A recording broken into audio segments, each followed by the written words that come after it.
Mon podcast IMO.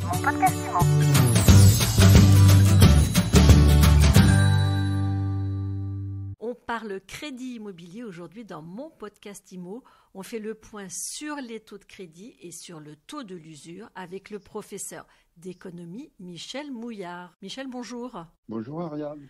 Certains observateurs ont annoncé que les banques allaient baisser leur taux d'intérêt fin 2020 pour soutenir le marché de l'immobilier. Qu'en est-il exactement, Michel Mouillard ? Ariane, comme à chaque fois, on ne peut être que surpris, comme on l'a été d'ailleurs avec les annonces d'effondrement des prix de l'immobilier et de baisse générale dans toutes les grandes villes. Bon, maintenant, soyons clairs, aucun des éléments actuellement disponibles et reconnus par la profession ne fait mention d'une baisse des taux. Peut-être qu'entre le 30 décembre à 18h30 et le 31 décembre à minuit, les taux se sont effondrés. C'est possible.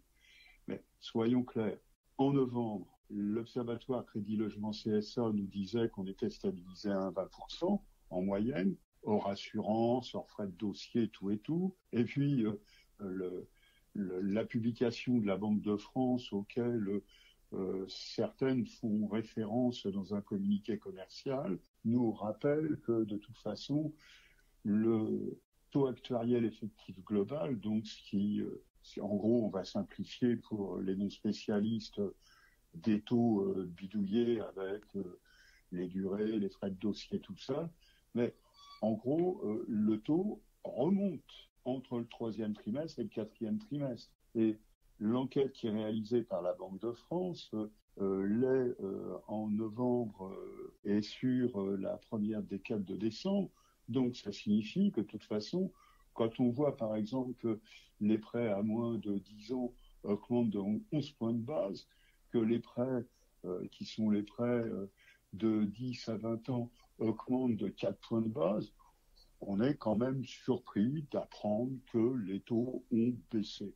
Alors bon, c'est un argument commercial, on le sait, c'est pour dire venez chez moi, je suis le meilleur des courtiers et c'est là que vous aurez les meilleures des conditions qui vous seront faites. Soyons sérieux, les taux sont restés stables, comme ils vont le rester probablement une partie de l'année 2021. Alors, autre sujet sur lequel j'aimerais avoir votre analyse, c'est l'impact du taux de l'usure pour les emprunteurs. Parce que là aussi, certains nous disent que les nouveaux seuils d'usure récemment publiés par la Banque de France vont permettre, tout comme les recommandations du HCSF d'ailleurs, de redynamiser le marché de l'immobilier. Qu'est-ce que vous en dites, vous ? C'est encore des effets d'annonce ? Oui, bien sûr, ce sont les mêmes qui ont annoncé que la recommandation de décembre 2020 allait permettre une reprise de la construction en France. Il faut être sérieux. Tout le monde dit que nous allons avoir une nouvelle chute de la construction, mais revenons à nos histoires qui sont nos histoires de seuil d'usure. Alors encore une fois, on est surpris. On est surpris parce que je pense que les uns et les autres ne doivent pas lire la même chose.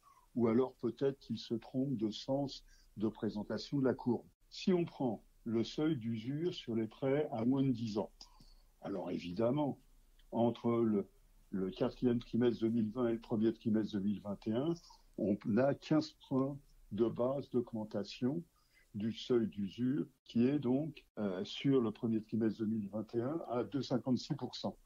Mais réfléchissons un peu. Les prêts à moins de 10 ans dans l'immobilier, c'est 5% des emprunteurs. 5%. Alors on peut se réjouir que ces 5% qui sont peut-être la clientèle préférée des courtiers aient bénéficié de ça. Mais le reste, non. D'ailleurs, si on prend les prêts compris entre 10 et 20 ans, qui représentent 45% de la production, c'est 5 points d'augmentation du seuil d'usure. Alors là, 5 points, c'est pas véritablement ça qui va faire basculer les clientèles. Mais de l'autre côté, ceux qui ont été directement affectés, impactés, martyrisés par les recommandations du HCSF et qui le sont encore aujourd'hui, donc ceux qui empruntent à plus de 20 ans, voient le seuil d'usure baisser. Donc ça signifie que tout le discours qui est tenu, je ne comprends pas à quoi il correspond, sauf à dire que finalement, peut-être que les courtiers vont réduire leurs marges et permettre à l'ensemble de ces emprunteurs qui ont été exclus du marché d'y rentrer pour faire plaisir aux autorités monétaires. Peut-être. Sinon, rien dans ce qui a été publié par la Banque de France sur le seuil d'usure ne permet d'affirmer que cela va venir relancer la demande de crédit, surtout de la part des ménages, qui sont les ménages qui ont été exclus du marché. Les autres, ils sont toujours. Donc les autres, ils s'en fichent. Là, ils bénéficient là d'un avantage qui est un avantage supplémentaire qui leur est concédé par les autorités monétaires. Maintenant, réfléchissons aussi au fait que le signal qui est envoyé par la Banque de France est un signal fort, puisqu'il rajoute l'idée suivant laquelle il ne faut pas que les banques prêtent à plus de 20 ans. Donc c'est tout à fait contraire à cette cacahuète qui a été distribuée avec les 2 années de plus pour certaines opérations dans le neuf.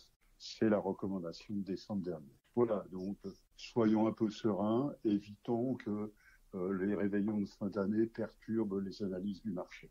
Merci beaucoup Michel Mouillard d'avoir remis les pendules à l'heure aujourd'hui pour les auditeurs de Mon Podcast Immo. Mon Podcast Immo.